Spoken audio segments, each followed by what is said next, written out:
बाबू मेरे सोना बेटा, छलनी कलछुल बाल्टी लोटा। द्विघात समीकरण क्लास 10th प्रश्नावली 4.2 का एक्सरसाइज का क्वेश्चन नंबर 2 है और उसमें कहा जा रहा है कि उदाहरण में एक में दिए गए समस्याओं को हल कीजिए। ठीक है, तो उदाहरण एक में जो है दो प्रश्न दिया हुआ है, जिसका पहला प्रश्न ये है, कह रहा है जॉन और जीवंती दोनों के पास कुल मिलाकर 45 कंचे हैं। कंचे मतलब गुल्ली जिससे हम खेलते हैं, है ना। 45 कंचे हैं। ठीक, दोनों 5-5 कंचे खो देता है और अब उनके पास कंचों की संख्या का गुणनफल 124 है। तो उनके पास आरंभ में कितने कंचे थे? देखो, दोनों को मिलाकर के कितना कंचा था? 45 कंचा था। और अगर दोनों ने 5-5 कंचे खो दिए तो अब जो है उनके पास जितने कंचे हैं उन कंचों का गुणनफल कितना है? 124 है। अगर दोनों के पास मिलाकर के 45 कंचा था तो हम मान लेंगे, इसका सॉल्यूशन करेंगे, हम मान लेंगे क्या कि किसी एक के पास मान लेते हैं x कंचा था, तो जॉन के पास मान लेते हैं, माना जॉन, बिंदी नहीं होगा यहाँ पे, जॉन के पास कंचे की संख्या, कंचे की संख्या मतलब प्रारंभ में, शुरू में कंचे की संख्या कितना है? x। अब अगर जॉन के पास x है तो जीवंती के पास कितना होगा? जैसे मैं शिवानी से पूछ रहा हूँ, शिवानी तुम बताओ कि हमारे और तुम्हारे दोनों को मिला करके 20 रुपया है। तुम अपना और हम अपना दोनों रुपया मिला दिए तो 20 रुपया हुआ। ठीक है, अब मैंने कहा कि मेरे पास जो है 5 रुपया है, तो तुम्हारा हिस्सा उसमें कितना होगा? हम दोनों को मिला करके कितना रुपया था? 20। उसमें मेरा हिस्सा कितना है? 5। तो तुम्हारा कितना हुआ? 15 होगा। क्या इतना देर से जवाब देना होता है? तुरंत जवाब दोगे ना। तो तुमने क्या किया, टोटल में से जो मेरे पास था वो घटा दिए, है ना। उसी तरह इस क्वेश्चन में कहा जा रहा है कि जॉन के पास अगर x कंचा है और टोटल कंचे की संख्या कितना है, जॉन और जीवंती मिला करके 45, तो जॉन के पास कितना है? x। तो हम 45 में से x घटा देंगे तो वही जीवंती का बचेगा ना। तो देयरफॉर जीवंती के पास कंचे की संख्या, इसका मतलब समझ में आ रहा है ना, जो ऊपर होगा वही लिखा जाएगा। तो कितना हो जाएगा? 45 माइनस x। यहां तक कोई दिक्कत नहीं है। अब दोनों क्या करता है, 5-5 कंचा हरा देता है, मतलब खो जाता है इसके पास। अब इसके पास x था, x में से 5 हरा गया, खो गया, तो कितना बचेगा? x minus 5। और जीवंती के पास 45 माइनस x था, ये भी 5 कंचा खो दी, है ना। तो इसके पास कितना बचेगा? 45 माइनस x, इसमें से 5 घटाएंगे, माइनस 5। तो 5 कंचे खोने के बाद, 5 कंचे खोने के बाद जॉन के पास कितना बच जाएगा? जॉन, ये बिंदी नहीं होगा, ठीक है। जॉन के पास कितना कंचा हो जाएगा? कंचे x माइनस 5। जीवंती के पास कितना हो जाएगा? जीवंती के पास कंचा कितना हो जाएगा? 45 माइनस x था, इसमें से 5 घटाना पड़ेगा, तो 45 में से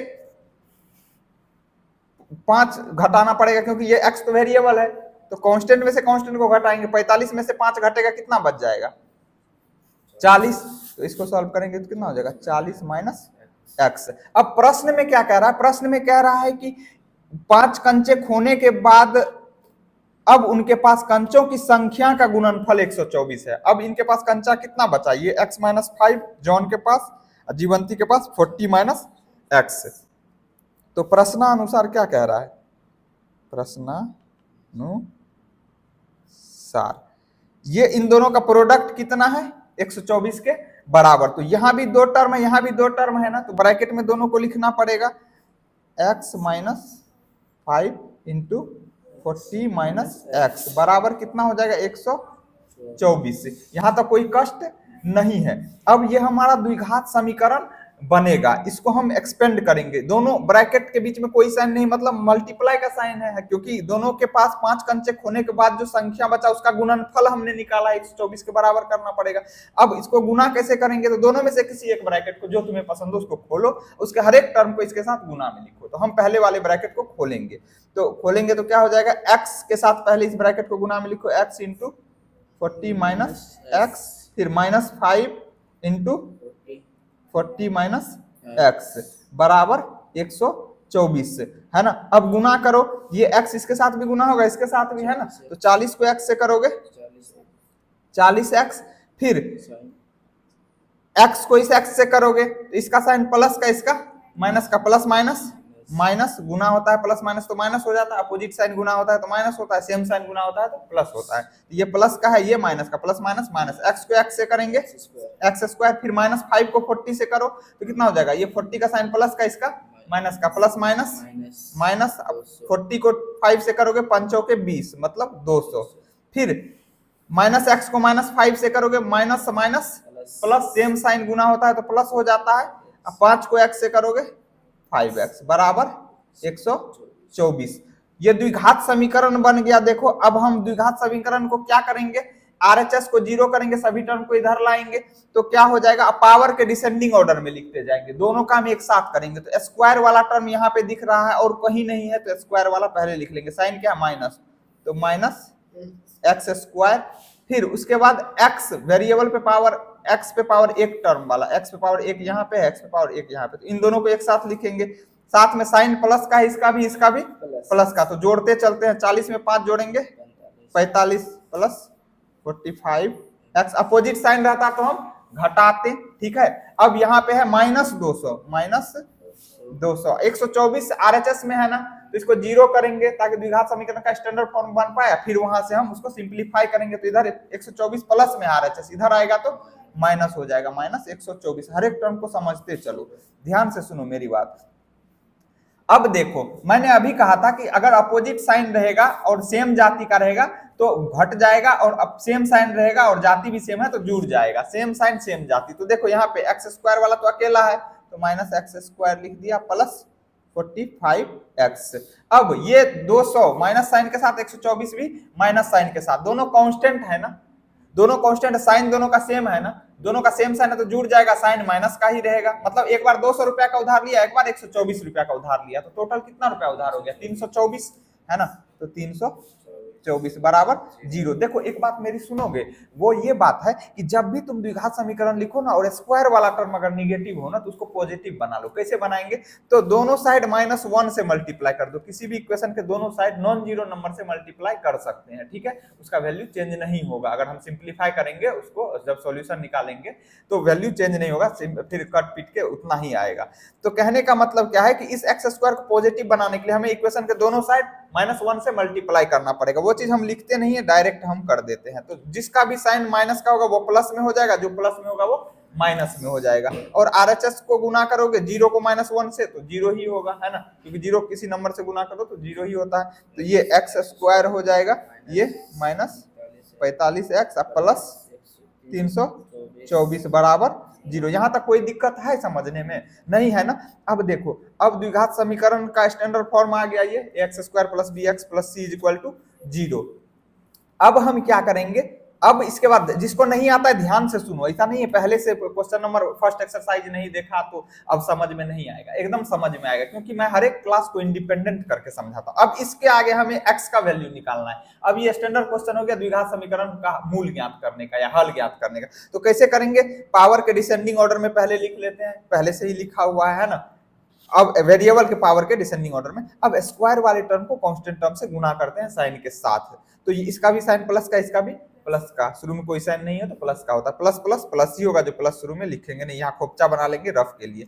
अब 324 को x² से करेंगे तो 324x² होगा, 2 तीर बना लेंगे ऐसे, है ना, एक x इसको दे दो, एक x इसको दे दो। अब 324 का हम क्या करेंगे, प्राइम फैक्टर करेंगे। छोटा वैल्यू रहता है तो हम डायरेक्ट कर देते हैं, अब यहाँ पे वैल्यू थोड़ा सा बड़ा है तो इसको हम प्राइम फैक्टर करके तब हम देखेंगे कि कैसे करना है। तो दो मतलब 324 को दो ऐसे नंबर के प्रोडक्ट के रूप में लिखेंगे जिसको जोड़ या घटा करके इतना आ जाए और गुना करके इतना आ जाए। अब वो 2 नंबर कौन सा होगा, उसके लिए हमें प्राइम फैक्टर करना पड़ेगा। यहाँ पे छोटा वैल्यू रहता है तो जैसे 12, 15, 20, 25 रहता है तो हम डायरेक्ट देख लेते हैं गुना करके मन में, लेकिन इसमें तो करना पड़ेगा हमें।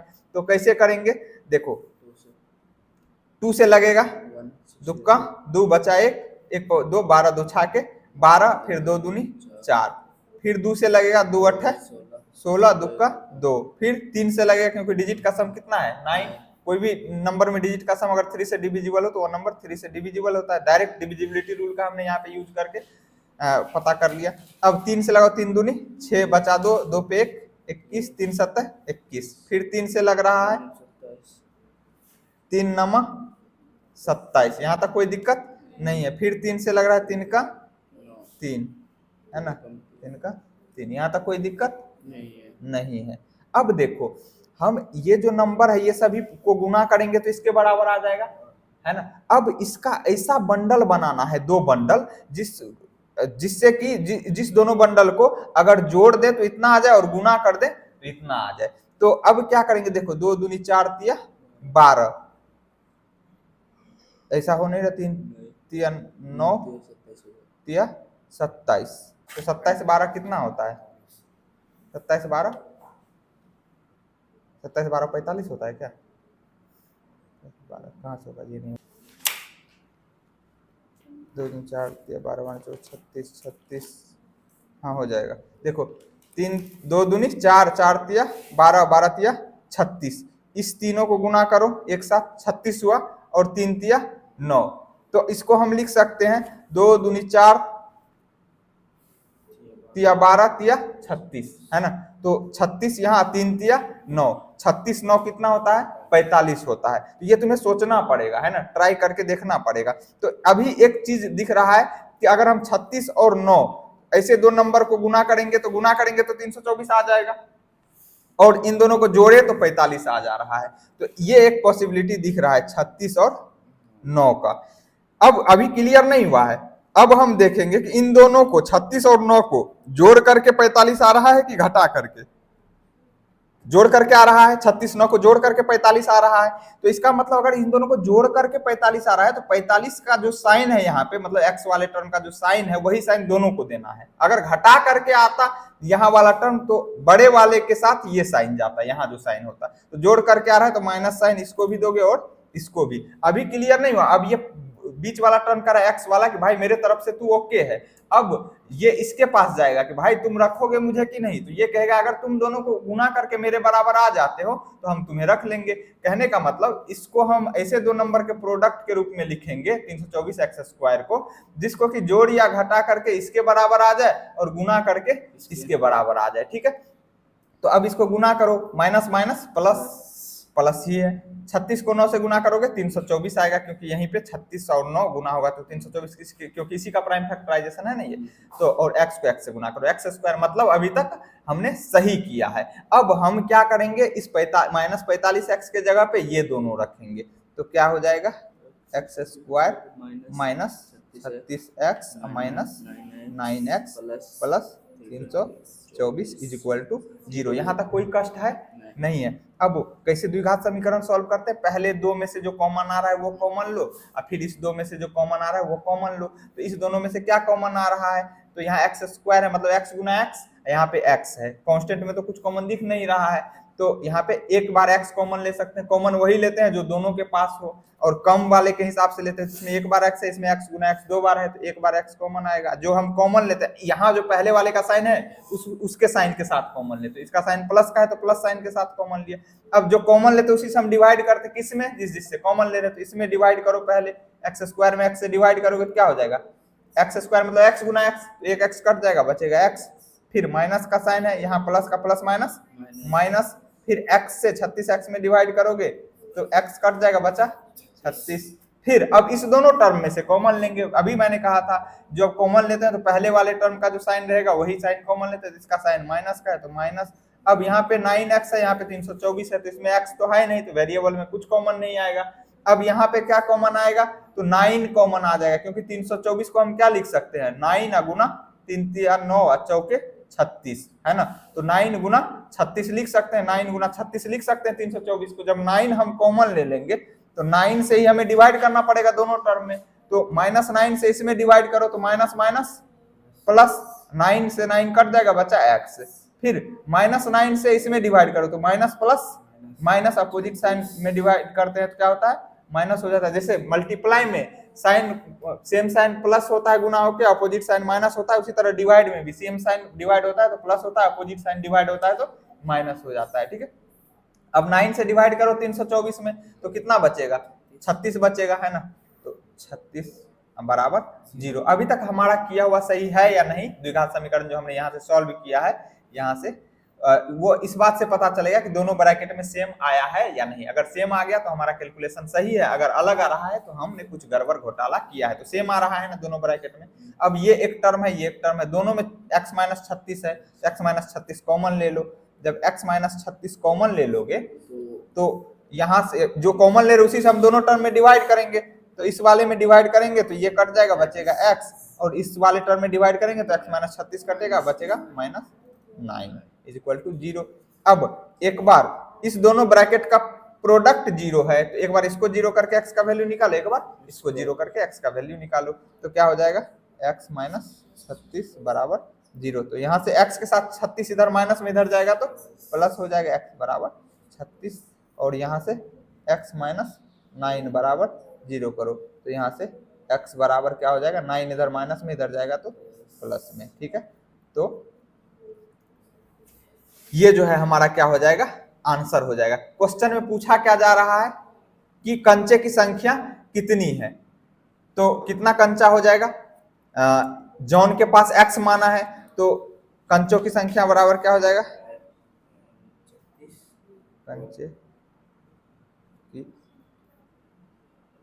संख्या x बराबर कितना, जब x बराबर 36, और दूसरा क्या है, किसके पास, एक के पास अगर x है तो x का वैल्यू 36, तो दूसरे के पास क्या हो जाएगा, x - 45 माइनस x, तो कितना हो जाएगा 45। जीवंती के पास कितना है 45 माइनस x, तो 45 में से 36 घटाएगा तो कितना हो जाएगा, 45 में से 36 घटाएगा तो कितना होगा, 9 होगा ना। समझ में आया। तो ये अगर कोई कहेगा कि अगर तुम 36 ही क्यों लिया, 9 क्यों नहीं लिया, अगर तुम जॉन के पास 9 कंचे मानोगे, ठीक है, तो जीवंती के पास कितना हो जाएगा, 45 माइनस 9 बराबर 36, है ना। तो सेम आंसर होगा। अगर तुम 9 लेके चलोगे तो एक के पास 9 होगा तो दूसरे के पास 36, अगर 36 लेके चलोगे तो एक के पास 36 होगा दूसरे के पास 9। समझ में आया। तो यही हमारा आंसर हो जाएगा। कितने कंचे होंगे, एक के पास 36 और दूसरे के पास 9 कंचा। उम्मीद करता हूं आज का सॉल्यूशन आपको समझ में आया होगा। इसका जो दूसरा पार्ट है अगले क्लास में हम करेंगे। एक क्वेश्चन को कीजिए, उसमें हर एक कॉन्सेप्ट को समझने की कोशिश कीजिए। क्वेश्चन में क्या कह रहा है, क्वेश्चन को हमने कैसे सिंप्लीफाई किया, यहाँ द्विघात समीकरण बना, द्विघात समीकरण का हल कैसे निकाला, यहाँ पे हमने फैक्टर किया, कैसे ये ढूंढा हमने, ये सब इंपॉर्टेंट चीज है। नंबर ऑफ क्वेश्चन मैटर नहीं करता है। आप अगर समझ रहे हैं तो ये इंपॉर्टेंट है। 20 क्वेश्चन कर लिए, एको को नहीं समझे तो फिर कोई फायदा नहीं है। उम्मीद करता हूँ आज का क्लास आपको सुंदर लगा होगा। जब सुंदर लगा तो चैनल को सब्सक्राइब करके बेल आइकन को दबाना ना भूलें। फिर मिलेंगे अगले वीडियो में, मिलते हैं ब्रेक के बाद, तब तक के लिए नमस्कार।